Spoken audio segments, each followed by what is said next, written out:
Jumpa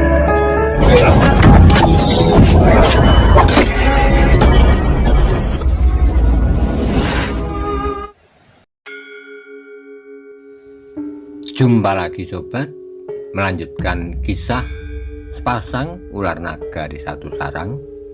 Untuk sobat semua, salam sejahtera dan bahagia untuk Anda keluarga.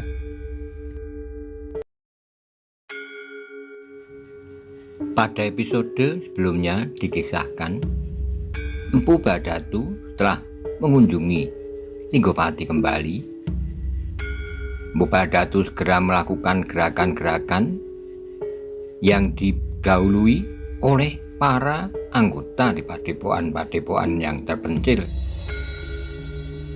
Tetapi Linggopati hanya diam, bahkan ia melaporkan pada prajurit Singosari tentang gangguan-gangguan yang dilakukan oleh anak buah Empu Badatu. Bagaimana kisah selanjutnya? Simak bersama-sama. Sementara itu, selain hubungan yang terus-menerus antara orang-orang yang terpengaruh oleh Empu Badatu, ternyata hubungan yang serupa telah terjadi pula di antara orang-orang yang terpengaruh oleh kekuasaan yang samar dari Linggopati. Seperti Empu Badatu, maka Linggopati pun secara terus-menerus melihat perkembangan keadaan di beberapa bagian Singosari. Namun yang mereka lakukan justru pengawasan atas segala kegiatan Empu Badatu. Di beberapa bagian Linggopati mengalami kesulitan. Ia tidak selalu mengetahui letak padepokan yang sedang mengadakan kegiatan untuk mempersiapkan kekuatan mereka. Juga Linggopati tidak selalu mengetahui siapa saja yang telah dihubungi oleh Empu Badatu. Meskipun demikian, sebagian dari kekuatan Empu Badatu telah terawasi oleh orang-orang Linggopati. Justru karena kesalahan Empu Badatu sendiri, yang tidak dapat menahan kebanggaannya dan mengatakannya kepada Linggopati. Kesadaran akan kesalahan itu baru datang kemudian. Ia mulai merasa seakan-akan setiap saat berpuluh pasang mata sedang mengintainya, seluruh gerakannya.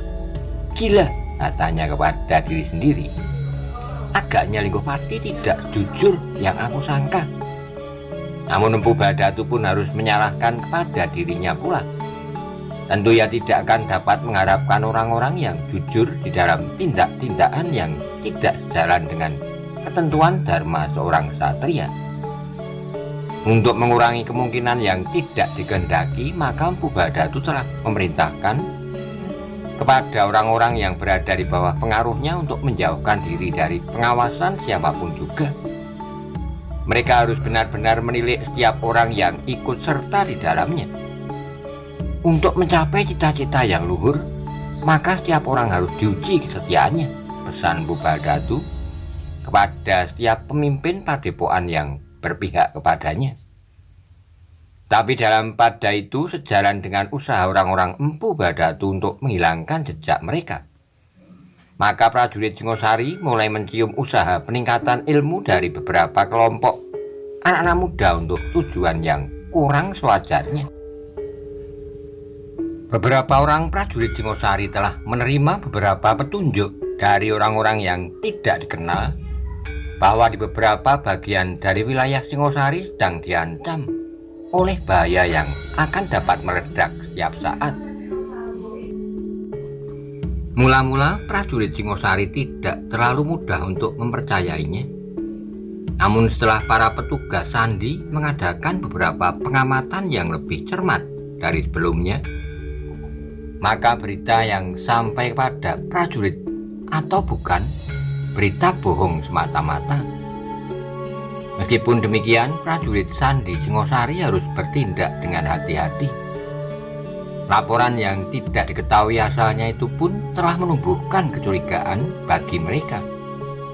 Sehingga kesimpulan para pemimpin prajurit Singosari untuk sementara adalah tentu ada pihak-pihak yang sedang bersaing.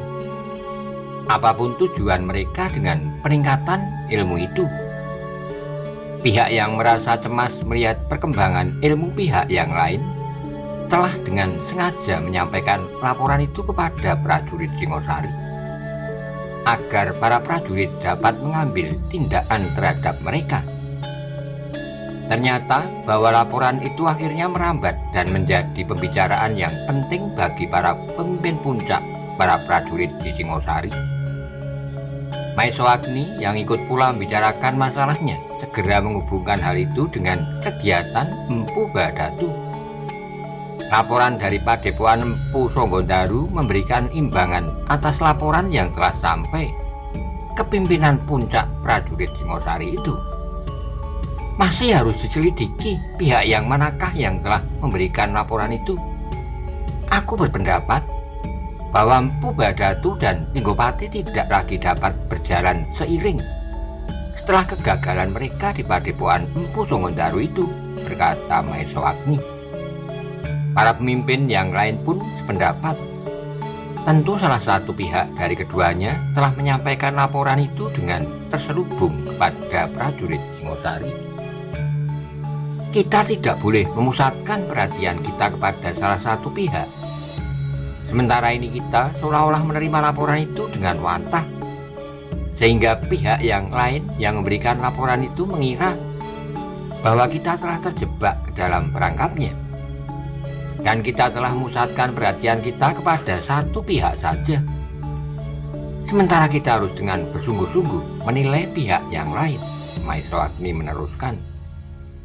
Prajurit Singosari untuk sementara bersepakat bahwa pihak-pihak yang harus mendapat pengawasan yang paling tajam adalah Empu Badatu dan Linggopati.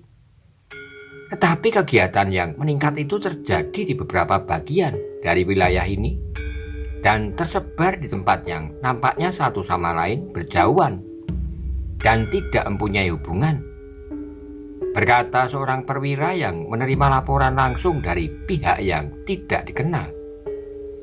Semuanya perlu penyelidikan yang seksama, sahut seorang Senopati. Namun justru tempat tersebar dalam hubungan kegiatan yang serupa itulah yang menarik perhatian. Perwira itu mengangguk-angguk. Ia mengerti bahwa penilaiannya harus dilihat dari beberapa segi yang nampaknya tidak berkaitan satu sama sekali. Dengan demikian, maka jalur ketiga telah tersalur antara pimpinan prajurit Singosari dengan petugas-tugasnya yang tersebar. Dengan cermat dan rahasia, para petugas sandi prajurit Singosari sedang menyelidiki apakah sebenarnya yang telah terjadi. Demikian cermatnya tugas yang dilakukan sehingga pihak-pihak yang bersangkutan sama sekali tidak dapat melihat bahwa kegiatan petugas-petugas sandi Singosari telah meningkat. Linggopati yang merasa pernah mengirimkan laporan tersembunyi tentang kegiatan Empu Badatu pun merasa heran bahwa seakan-akan tidak ada perhatian sama sekali. Ia tidak melihat petugas-petugas yang hilir mudik dan peronda-peronda prajurit Singosari yang bertambah. Apakah laporanku tidak sampai ke telinga pimpinan prajurit Singosari? Atau pimpinan prajurit Singosari menganggap laporan itu sekedar sebuah cerita ngoyoworo, gumam Linggopati setiap kali.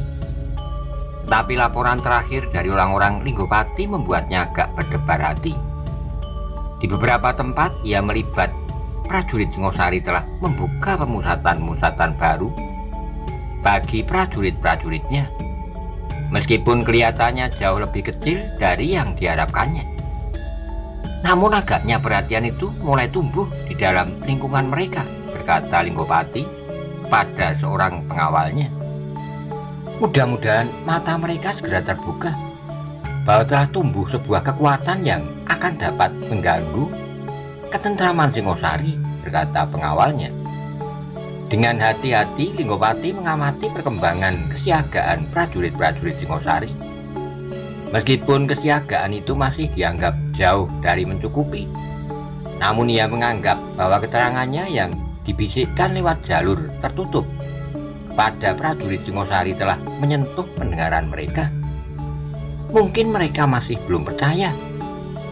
Dalam pada itu, Singosari memang telah meningkatkan kesiagaan prajuritnya di beberapa tempat, tapi tanpa menumbuhkan kegelisahan. Tidak banyak orang yang memperhatikannya. Hanya orang-orang yang berkepentingan seperti Linggopati dan anak buahnya sajalah yang dengan tajam melihat dan mengikuti perkembangan itu dengan seksama. Tapi ada satu yang lepas dari pengamatan Linggopati. Justru karena Linggopati selalu mengharap bahwa prajurit Singosari mempertajam pengawasannya terhadap padepokan-padepokan yang tersebar di daerah yang luas. Maka ia sendiri menjadi lengah bahwa petugas-petugas sandi semakin banyak berkeliaran di Maibit. Sampai saat-saat terakhir, Linggopati masih merasa bahwa pengawasan prajurit Singosari semata-mata ditujukan kepada kegiatan yang meningkat dari orang-orang yang berpihak pada Mpu Badatu. Tetapi ternyata bahwa Linggopati adalah orang yang dapat menahan diri dan bersabar hati untuk melakukan rencananya. Meskipun ia merasa berpacu dengan Mpu Badatu, namun ia tidak tergesa-gesa memerintahkan orang-orang yang berada di bawahnya untuk memperkuat diri. Yang dilakukan dengan diam-diam adalah memperluas pengaruhnya terhadap beberapa orang pemimpin, beberapa orang buyut yang sudah memiliki kekuatan pengawalan pada padukuannya. Seandainya para pengawal itu meningkatkan latihan-latihan mereka, maka kegiatan itu tidak akan begitu menyolok, karena yang dilakukan seolah-olah memang sudah seharusnya demikian. Bahkan dengan licik ia berhasil menghubungi beberapa orang akuwu yang sudah siap dengan prajuritnya. Meskipun demikian, maka Linggopati pun selalu melakukan pembinaan yang mantap. Dalam kemungkinan masing-masing, Linggopati juga menganjurkan peningkatan anak buahnya, para pengawal padukuan dan prajurit-prajurit dari para akuwu. Jangan melakukan kegiatan di luar kegiatan yang sewajarnya dan harus tidak menarik perhatian, perintah Linggopati. Sementara itu, petugas-petugas sandi Singosari telah mulai melihat perkembangan seperti yang memang sedang mereka cari. Beberapa padukuan memang melakukan kegiatan yang meningkat, bahkan di luar kegiatan yang wajar. Tetapi prajurit Singosari tidak segera mengambil tindakan yang langsung terhadap mereka. Yang mereka lakukan justru pengawasan sandi. Mereka ingin melihat perkembangan kegiatan mereka. Dengan demikian, maka prajurit-prajurit Singosari yang bertugas di daerah-daerah itu nampaknya tidak meningkatkan pengamatan mereka terhadap daerah pengawasan mereka. Mereka hanya duduk dan bergurau saja di dalam barak-barak mereka setiap hari.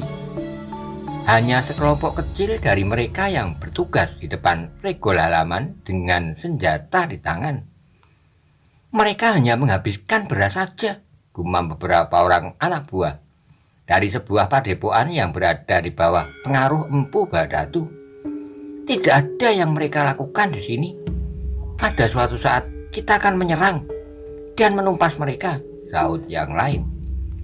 Tiap saat mereka memperbincangkan prajurit Singosari itu, mereka selalu mentertawakan dengan sikap sombong dan yakin bahwa para prajurit suatu saat akan mereka binasakan tanpa dapat memberikan banyak perlawanan. Tetapi yang tidak mereka lihat justru prajurit-prajurit sandilah yang banyak bekerja dan memberikan laporan-laporan kepada pemimpin prajurit di barak-barak yang baru dibuka, yang nampaknya hanya berisi beberapa kelompok kecil prajurit yang tidak berbuat apa-apa selain tidur dan bergurau saja. Justru karena perhatian orang-orang itu sebagian besar tertuju pada prajurit-prajurit yang malas itulah, maka mereka tidak memperhatikan bahwa orang-orang yang sama sekali tidak mereka duga adalah justru orang-orang yang sangat berbahaya.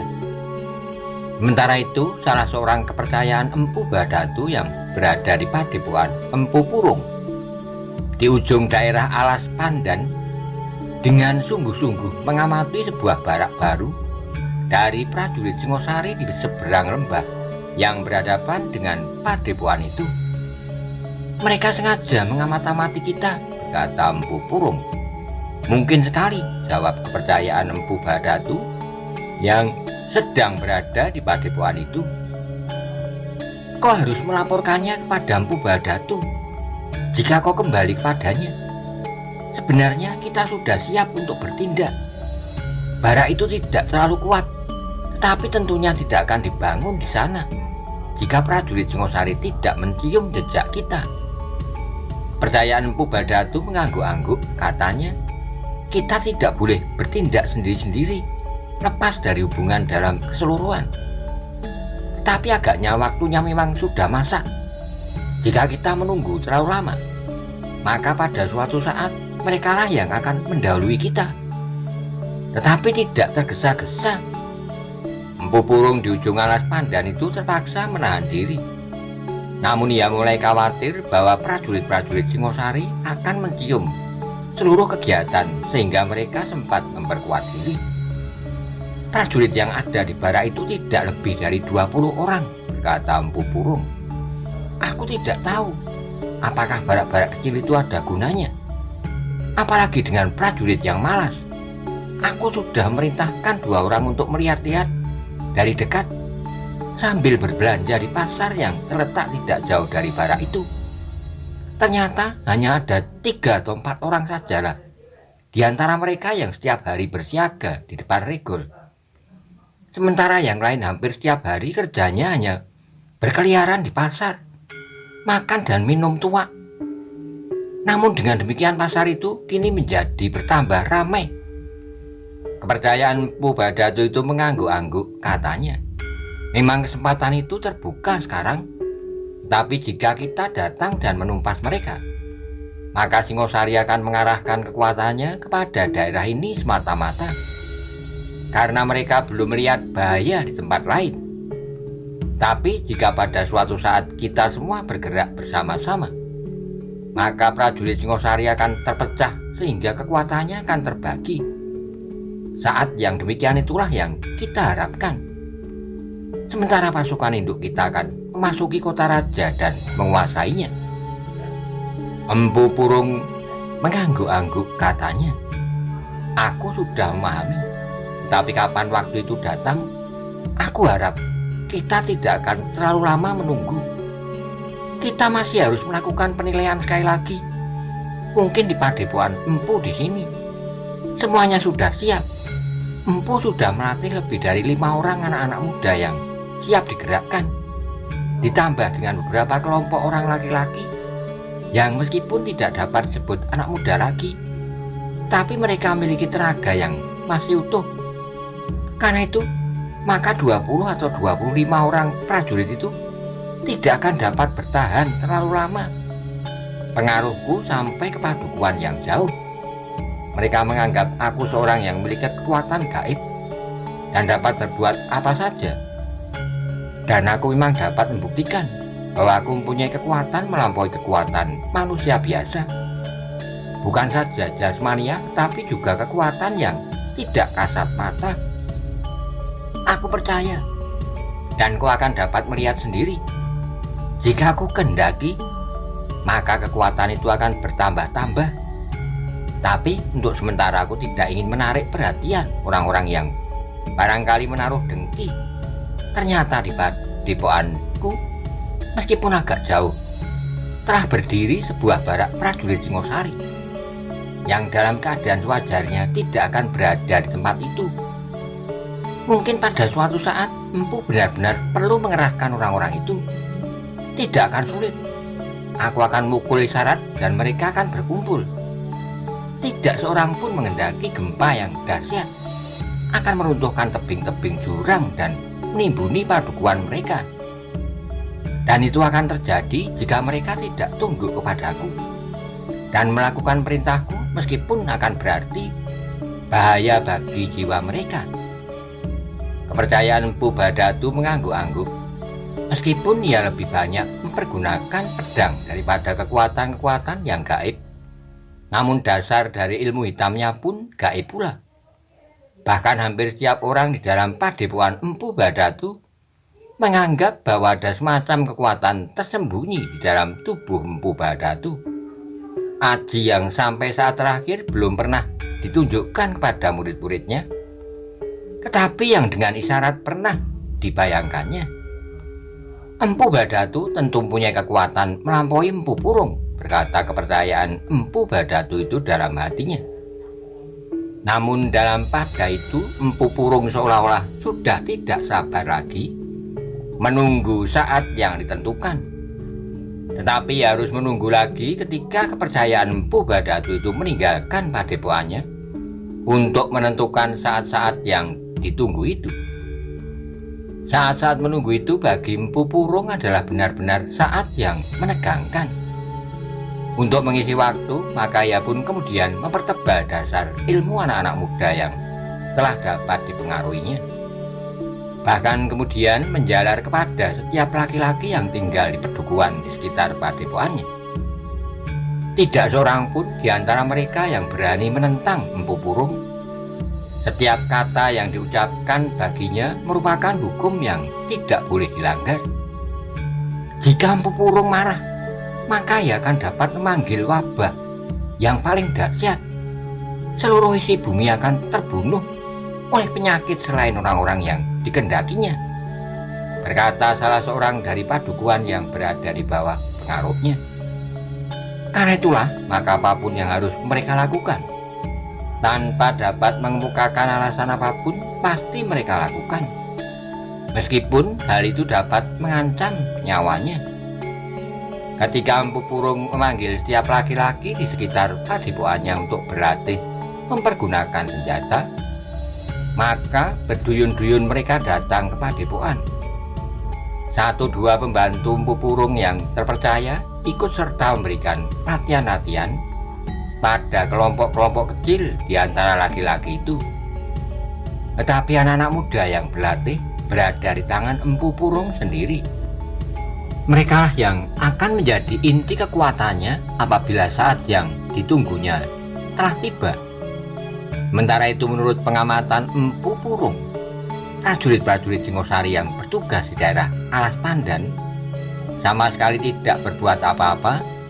Mereka sekedar berada di tempat itu tanpa melakukan apa-apa. Namun dalam pada itu laporan yang terperinci tentang padepokan Empu Purung di ujung Alas Pandan itu telah berada di Singosari. Padepokan itu memiliki kekuatan yang agak menarik perhatian dibandingkan dengan keadaan di tempat-tempat yang lain yang juga nampak meningkatkan kegiatannya. Karena itulah maka Singosari menganggap perlu untuk mengirimkan prajurit yang lebih kuat. Tetapi yang tidak segera dapat dilihat oleh orang-orang di padepokan itu, sedangkan tingkah laku para prajurit di barak itu harus dipertahankan, seolah-olah mereka tidak menghiraukan keadaan di sekitarnya. Dalam tugas itulah maka Maiso Agni telah mengikut sertakan Maiso Bungalan yang telah dipanggilnya dari padukuhan Empu Songgondaru. Tidak banyak lagi yang harus dilakukan di padepokan itu, berkata Maiso Agni. Biarlah Maisa Murti dan Maisa Pukat tetap berada di sana. Jika kau ingin ikut serta dalam tugas berikutnya melawan Empu Bharadatu atau kekuatan dari Maibit, maka ikutlah pergi ke Alas Pandan. Mungkin kau akan mendapatkan pengalaman baru. Tetapi hati-hatilah, bahwa yang kau hadapi bukannya kanak-kanak. Empu Bharadatu pun telah mendapatkan pengalaman pahit. Sedangkan Linggopati telah kehilangan adiknya. Maisa Bungalan mengangguk, jawabnya, "Terima kasih atas kesempatan ini, Paman. Kau telah menjadi bagian dari kekuatan prajurit Singosari. Kedudukanmu telah menggantikan kedudukan ayahmu yang semakin tua. Meskipun kau bukan seorang prajurit, tetapi kau telah berbuat seperti dan bahkan melampaui seorang prajurit." Karena itulah maka Maisa Bungalan pun kemudian merupakan salah seorang dari mereka yang berangsur-angsur dikirim ke Alas Pandan. Tapi mereka tidak langsung berada di dalam lingkungan para prajurit. Hanya 5 orang sajalah di antara mereka yang dengan diam-diam telah berada di dalam barak itu pula, termasuk Maisa Bungalan, sehingga dengan demikian bertambahnya jumlah itu tidak nampak dari mereka yang berada di luar barak. Namun dalam pada itu beberapa orang yang lain telah berpencar di sekitar perdukuhan itu, meskipun mereka harus berada di tempat-tempat tersembunyi. Sekelompok kecil prajurit Singosari telah membuat semacam perkemahan di hutan kecil yang terletak di seberang lain dari sebuah bukit kecil. Perkemahan yang dapat dicapai dengan lontaran panah sendaren. Jika sesuatu terjadi, maka yang suaranya dapat didengar dari perkemahan yang tersembunyi itu.